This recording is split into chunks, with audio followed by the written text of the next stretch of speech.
Welcome. Won't you return with me to the fog-covered streets of London, with its hansom cabs, its endless intrigues, and the ever-present Sherlock Holmes and Dr. Watson? I'm Ben Wright, your host for this series of Sherlock Holmes Adventures.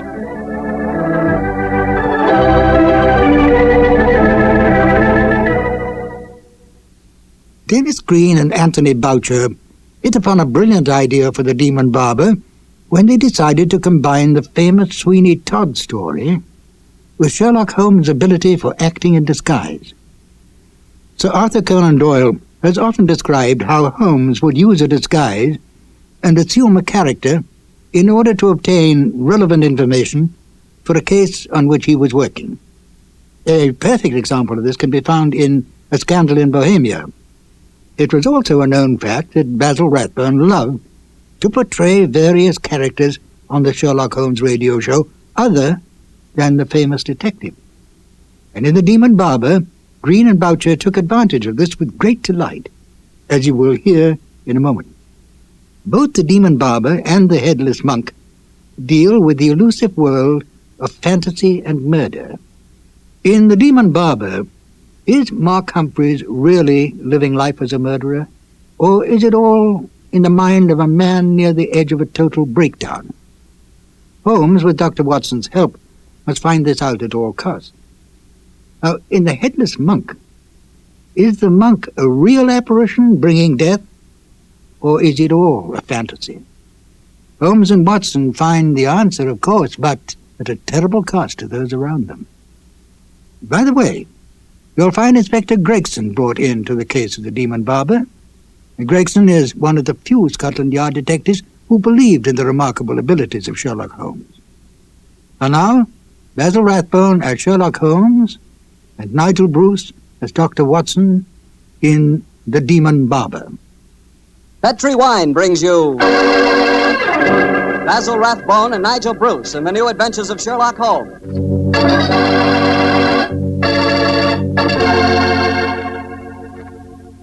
The Petri family invites you to listen to Dr. Watson tell us another exciting adventure he shared with his old friend, that master detective, Sherlock Holmes.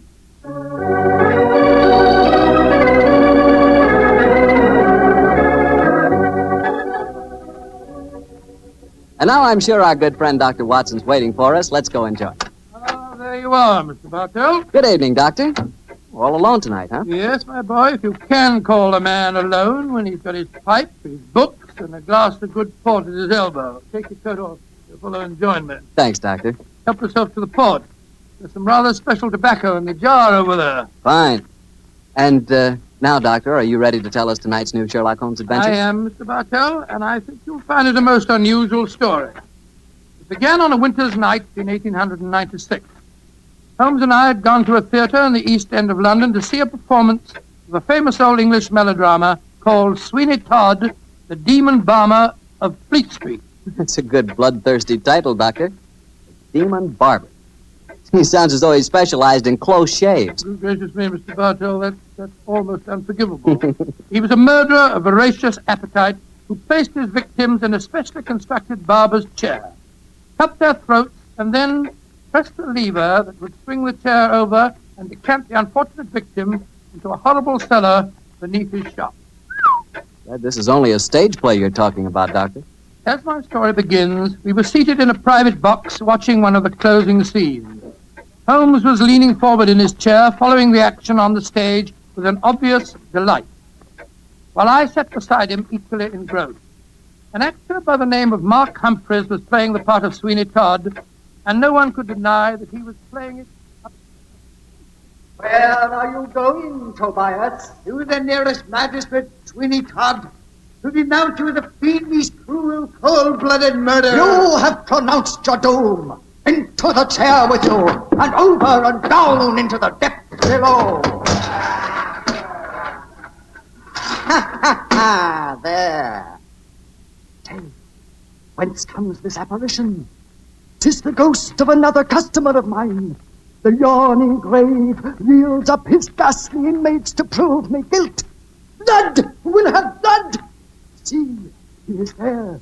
He comes to accuse me of his murder. Oh, save me! 'Twas not I that slew you. Let me leave, or it will kill me. Let me leave. Ha ha ha ha!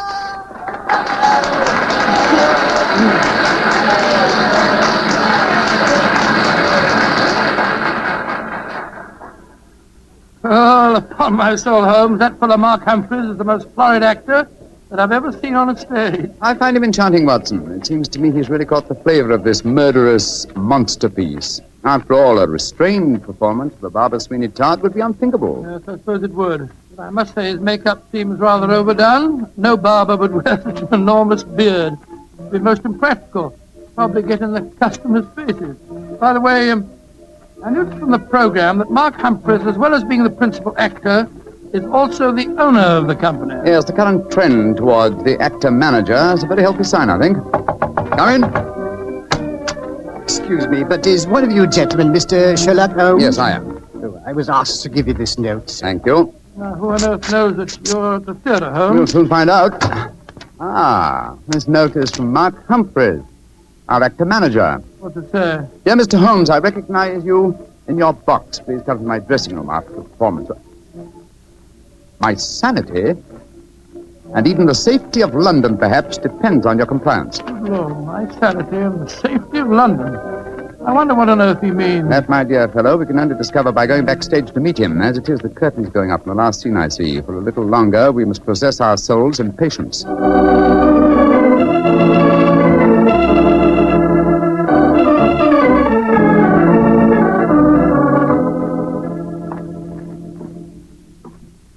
Mr. Sherlock Holmes? Yes, sir? Oh, my name is Lindsay, Derek Lindsay. I'm the business manager. Mr. Humphreys asked me to meet you at the stage door and take you to his dressing room. Thank you very much. This is my colleague, Dr. Watson. How do you do? Oh, how are you, Doctor? Will you follow me, please? Excuse me asking, Mr. Lindsay, but surely you must be related to that distinguished actor of some years back, Lytton Lindsay. He was my father, Mr. Holmes. Ah, indeed. The resemblance is extraordinary. With such a heritage, Mr. Lindsay, you must love the theatre. It'll probably sound like heresy, but I hate it. However, it's the only thing I was trained for, and there's good money to be made in it, sometimes. And money's a thing I both like and want. Oh, Mr. Holmes, I do hope you'll be able to help Mark Humphreys. He certainly needs it. Oh, really? What seems to be his trouble? Oh, he'll have to tell you that for himself. But his wife and I think... There's Mrs. Humphreys now. Maria! Maria, this is Mr. Sherlock Holmes and Dr. Watson. Mrs. Mark Humphreys. How do you do? Oh, Mr. Holmes, I'm so grateful that you're going to see Mark. He's in such a dreadful state. There have been times lately when Mr. Lindsay and I have been afraid he's going out of his mind, haven't we, Derek? Indeed we have. We're both dreadfully worried about In him. that case, I hope I can be of service. Which is his dressing room? Number 1, next door to mine. Derek, I think it'll be better if Mr. Holmes and Dr. Watson go in alone. I'm sure Mark will speak more freely if we're not in the room. I think perhaps that is a good idea, Mrs. Humphreys. We'll see you later on. Come along, fellow. That's your arm.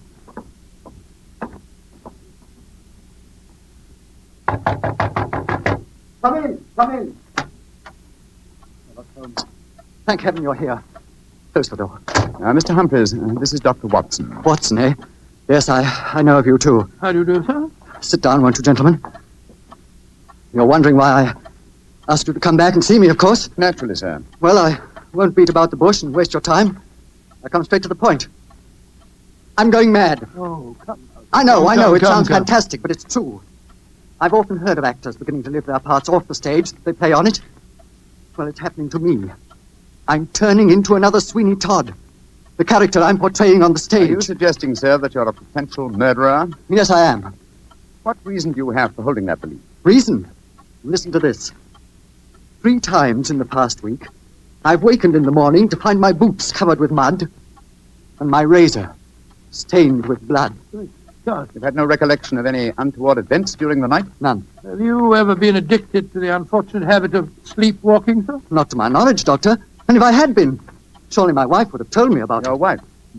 Where do you live, Mr. Humphreys? We have a flat here above the theatre. About the theatre, eh? Mr. Humphreys, you say that on 3 separate occasions on wakening in the morning, you have found a blood-stained razor and mud-covered boots. Can you show us this proof? No, I can't. I was always so frightened that my wife would see that I cleaned them before she had the opportunity of finding them. That's a great pity, sir. They would have been very valuable clues in a case like I this. couldn't risk my wife seeing evidence like that. Doctor, she'd know the truth. that at night times, while she's asleep, some devilish unconscious urge has overcome me. An urge that causes me to prowl the streets of London, razor in hand, looking for a victim. Mr. Holmes, you've got to help me. I'm certain that without knowing it, I've been committing murder, and if you don't help me, I'll go on and on. Mr. Humphreys, please. I'll undertake the case. It's a very unique assignment. In effect, I'm being engaged by a possible murderer to prove him guilty.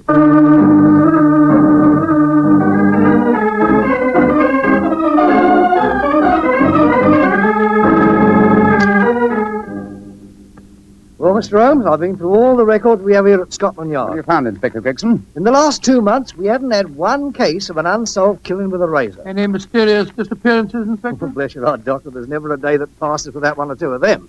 Here's a list of them, Mr. Holmes, if it's any use to you. Thanks. Come on, Watson. In the morning, we can go back to the theatre and set our friend's mind at rest. I'm much obliged to you, Gregson. Glad to be of service, Mr. Holmes.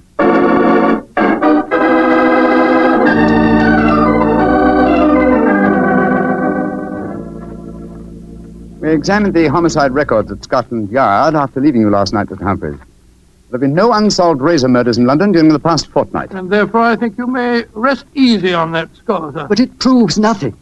Remember that in the play, Sweeney Todd's victims are never found either. Yes, thanks to his singularly horrible ingenuity in disposing of them. But this is real life, Mr. Humphreys. Then how do you account for the bloodied razors and the muddied boots? Well, now, are you sure that they aren't just in your imagination, sir? You admit that your wife's never seen them? The whole thing could be, or shall we say, an overdose of Sweeney Todd? Well, I admit that I'm suffering from a surfeit of that. And why not drop the play from your repertoire? Our manager, Derek Lindsay, won't let me. It's our best moneymaker. He's always got a keen eye to business. Mr. Holmes, I can see that you still don't believe my story. So I've saved some evidence for you, evidence that I found this morning. Look at these. Now what do you say? Do you still think it's my imagination? Cutter, blood-stained razor, and boots covered with mud. Splendid. At last, some real clues to work on. How can you be so calm, Holmes? It happened again last night. Do you realize that I'm a murderer? I'm a menace to society? For heaven's sake, lock me up before I do some more damage. No, sir. Don't get so excited. Mr. Humphreys, I should like to take these objects back to Baker Street where I can perform some chemical tests. You have no objections, I hope? Objections? Good heavens, no. Excellent. You've told no one of this fresh discovery of yours. No one. Not even Derek Lindsay. Derek Lindsay, that's your manager, isn't it? Yes, the best friend I ever had. Except for his father before him. It was Derek who helped me back on my feet 2 years ago, when I put on that disastrous production of Macbeth. Don't know where I'd be today if it went for him. You lost a great deal of money on that production, sir. Nearly every penny I had. Indeed. By the way, where is your wife, Mr. Humphreys? She's in her dressing room next door. We have a matinee today, you know. I'd like a word with her. Watson, old chap. Wait here for me, will you? I won't be a moment. Right you are, Holmes.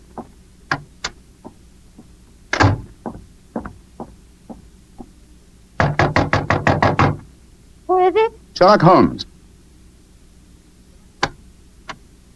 You want to talk to me, Mr. Holmes? For a moment. May I come in, Mrs. Humphreys? Well, couldn't we talk on the stage? It's empty. I should prefer to come into your dressing room, if you don't mind. What I have to say is confidential. Very well, then. Come in. Mr. Holmes, may I introduce Signor Vinelli, our musical director? How do you do, sir? It is a great honor to meet the so great Senior Holmes. I have so admired you. Oh, often I have envied you. Many times I say to myself, Snipsy, Signor Vanelli, if you don't mind, I wish to speak to Mrs. Humphreys alone. Oh, I quite understand. Excuse me, Signor. Adios, Ana Maria. Mr. Holmes, I'm really awfully glad of this opportunity to talk to you. Tell me truthfully, please, what's your opinion of my husband? I haven't formed a definite opinion yet, except that it's possible that he's the victim of a fraud. I just wanted to ask you a couple of questions, if you don't mind. Of course not, Mr. Holmes. Has your husband ever shown evidence of being a sleepwalker? A sleepwalker? Oh, no, never. I see. Are you a light sleeper? Yes, I am. Exceptionally so. Why? Oh, I'm just curious. You're being very mysterious, Mr. Holmes. Can't you tell even me what's going on? I promised your husband the answer to that question before tonight's performance. I'm afraid I can't tell you any more until then. And now may I ask a question? Oh, certainly. Though I won't promise to answer it. You said just now that my husband might be the victim of a fraud. What did you mean? Again, I'm afraid that you must wait for the specific answer to that question. However, There's another fraud being practiced on him that I can speak of now. The fraud that you are indulging in, Mrs. Humphreys. What do you mean? Of course, this particular fraud is none of my business, but when I almost force my way into your dressing room and find your musical director, a quantity of rice powder on one shoulder and suggestions of rouge on his cheek, it doesn't take a great deal of intelligence to deduce that your husband is being deceived. Get out of here at once. That's exactly what I propose doing. Good day to you, madam. No doubt I shall see you later on.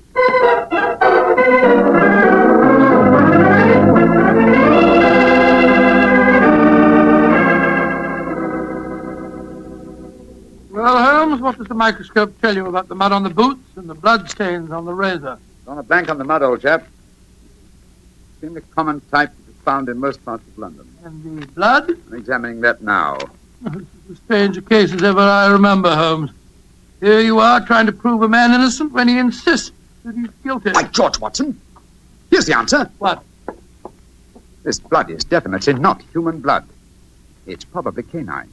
Now, a Sweeney Todd madness would hardly drive its victim to kill dogs. Therefore, it's obvious that Mark Humphreys is the victim of a devilish plot. And he's not a murderer. No, come on, old fellow. Let's go to the theater at once and give him the good news.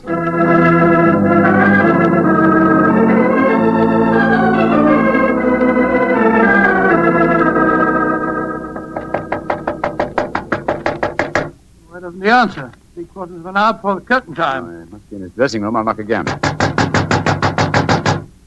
Come on, Watson, let's go in. Holmes, look. Look, he's slumped over his dressing table. I hope we're not too late. Here, give me a hand with him. We are too late. His throat's been cut. Poor devil. I promised him a solution to his troubles before the night was over.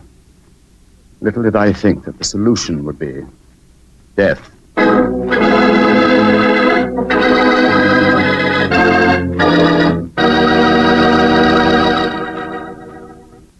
Well, Dr. Watson, what happened next? Well, I think I'll pick up the story exactly where I left off.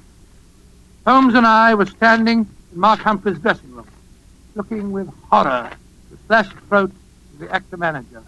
There was a bitter, self-accusing note in Holmes's voice. I promised him a solution to his troubles before tonight was over. Little did I think that solution would be death. This worry over his supposed madness caused him to commit suicide. Suicide rubbish, old fellow. It's murder. Look at the razor clutched in his hand. Undoubtedly placed there by the murderer before rigor mortis had a chance to set in. In any case, scrutinize the wound. Does that look as if it had been done by the hand of a suicide? I don't see why not. Look closer, old chap. The depth of the wound is even, whereas a suicide cut always wavers towards the end. No, this is murder, Watson, and I think I know who did it. But I have little evidence. I must lay a trap. What kind of a trap, Holmes? I have time to tell you now, old fellow. Every moment counts. Off with you to Scotland Yard and get Inspector Gregson. Bring him back here as fast as you can. Right you are. And Watson. Yes? Tell absolutely no one except Gregson of Mark Humphrey's death. Say that he's still alive and well and that his problems are solved. It's the performance of the play. Don't you worry about that, old chap. Off with you to Scotland Yard.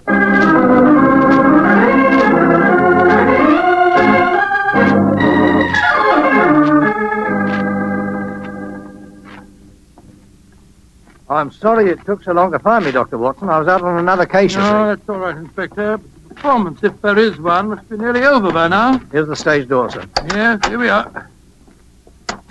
Here, you can't go on the stage. Who says I can't? I'm Inspector Gregson of Scotland Yard. Oh, sorry.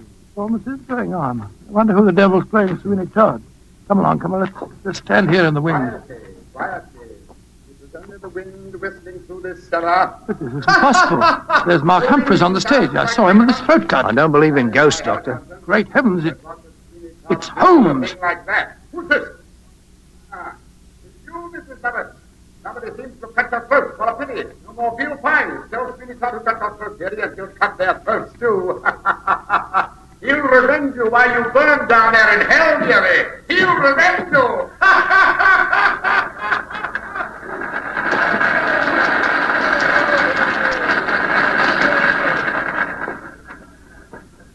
Here he comes now, Gregson. Amazing disguise. I'd never have recognized him.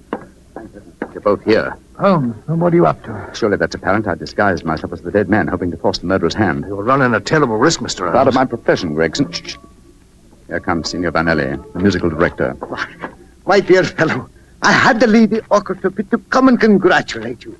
Never have you given a finer performance. Bravissimo, bravissimo. Thank you. But it is true. You hardly seem the same person. Your performance, she is incomparable. Keep it up, Mark. Keep it up. I think he spotted you, Holmes. Yes, and I didn't like his look as he said that. Well, whoever it is, they've got to show their hand soon. Curtain's going up in the last scene. Keep your eyes open and suspect everyone.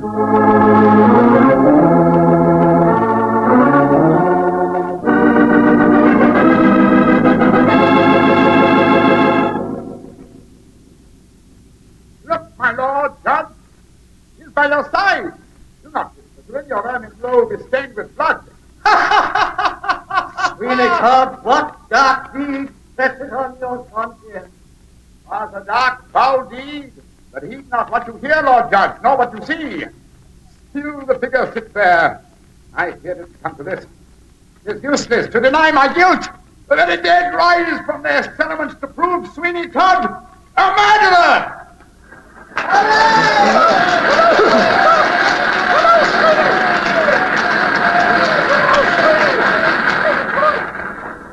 By George, what an actor he'd have made, Doctor. Yes, what an actor he is, Gregson. I'll be hanged if I know how he remembers the lines, though, even if he has seen the play half a dozen times.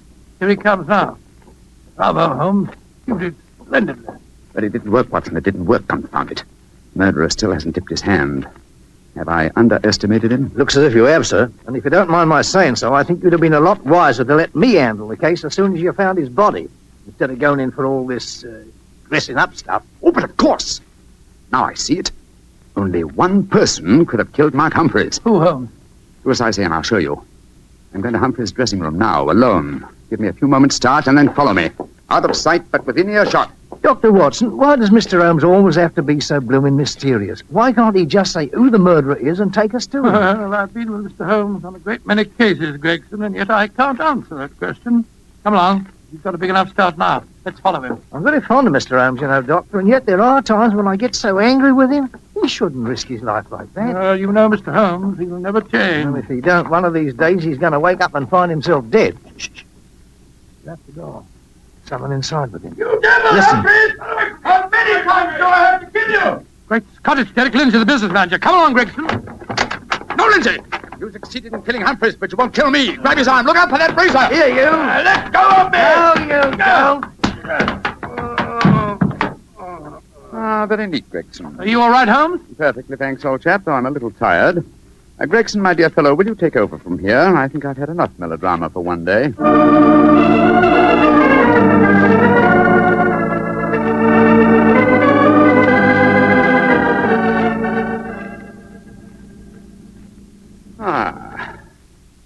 How pleasant, Watson, to be back at Baker Street again. A crackling fire, my dressing gown, and your company combined to make a soothing ending to a somewhat violent day. Yes, it's been a most unusual case, Holmes. I still don't entirely understand it. The original plot, of course, was to try and drive Mark Humphreys mad by making him think that he was a murderer. That accounted for the boots and the blood-stained razor. Precisely, my dear fellow. And the killer, having conditioned his victim by this trickery, then murdered him, trying to make it appear a suicide. Now, who had a motive? 3 people, Mrs. Humphreys, her lover, Signor Vanelli, and Derek Lindsay. I must say that I suspected the wife. Well, so did I for a while, and yet it was illogical. She knew, and we may therefore presume that her lover knew, that I was suspicious of her. And she must have known that you promised her husband a solution to his troubles before the night was out. It seems highly improbable that she or Signor Vanelli would have faked his suicide at that point. Quite right, my dear fellow. So I investigated Derek Lindsay's affairs, and I found that what Humphreys had referred to as the kindly act of a friend in helping him back onto his feet was in reality the mortgaging of his entire theatrical effects. Lindsay stood to inherit the theater on Humphreys' death. Therefore, I was convinced that he was the killer. And then, after he'd murdered him, he saw what he thought to be Mark Humphreys on the stage. Ah, that's where I was slow and stupid, old chap.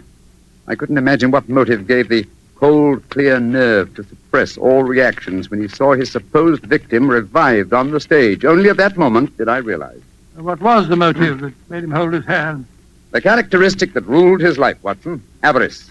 A morbid love of money. You see, if he'd attacked me during the performance, he'd have had to refund the money to the audience. His greed conquered all other passions.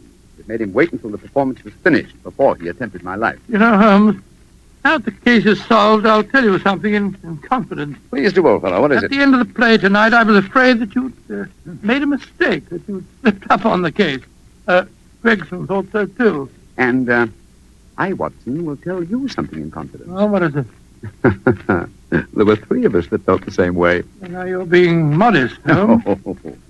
I assure you I'm not, my dear chap.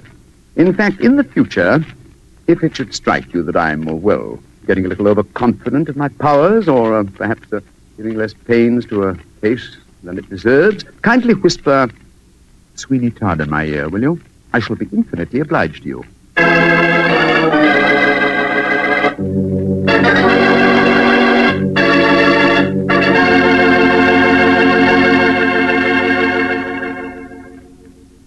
Doctor, that was a swell story. And a pretty narrow escape for Holmes. Yeah. He said he almost solved the case too late. Fortunately, it ended well. Mm-hmm. The thing that sticks in my mind is the fact that this was one of the very rare occasions when Holmes almost made a serious mistake. Well, we all make mistakes at times, don't we? Rathbone, I said we all make mistakes at times. I suppose so. You mean to stand there and tell me that you never make a mistake? Well, Dr. Watson, do you care to give us a clue about next week's Sherlock Holmes Well, adventure? let me see. Next week, Mr. Bartell, next week now. Yes, I'm going to tell you a colorful story that took place in a Parisian circus in 1890. It concerns a very exalted personage, a lady bareback rider, and a strange death that struck without warning. Oh, boy, I can't miss that one, Doctor. Good. Well, now, before you go, I want to say something to all our friends. I want you just to think for a minute. Think of how terrible it is to see helpless little children stricken by infantile paralysis. And then realize that infantile paralysis can be beaten. It can be beaten in very many cases. And your money, your dimes, can do it. Join the March of Dimes. Send your dimes to your local March of Dimes headquarters. Let's help little children walk. Let's help them live.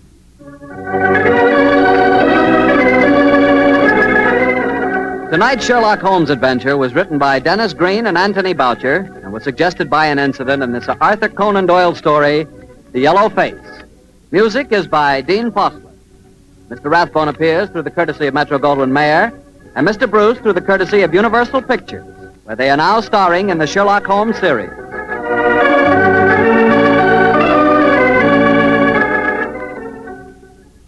Sherlock Holmes comes to you from our Hollywood studio. This is Harry Bartell saying good night for the Petrie family. For a solid hour of exciting mystery dramas, listen every Monday on most of these same stations at 8 o'clock to Michael Shayne, followed immediately by Sherlock Holmes. This is the Mutual Broadcasting System. In the original Sherlock Holmes stories, it is a rare moment when the great detective ever humbles himself or is so overconfident as to be placed in an embarrassing situation. It was not easy for Holmes to admit that he could make a mistake, but there were times when he did. And I think it was a nice touch at the end of the story when Holmes admits his overconfidence to Watson. Don't you? This is Ben Wright, and I'll join you again, if I may, with another new adventure of Sherlock Holmes.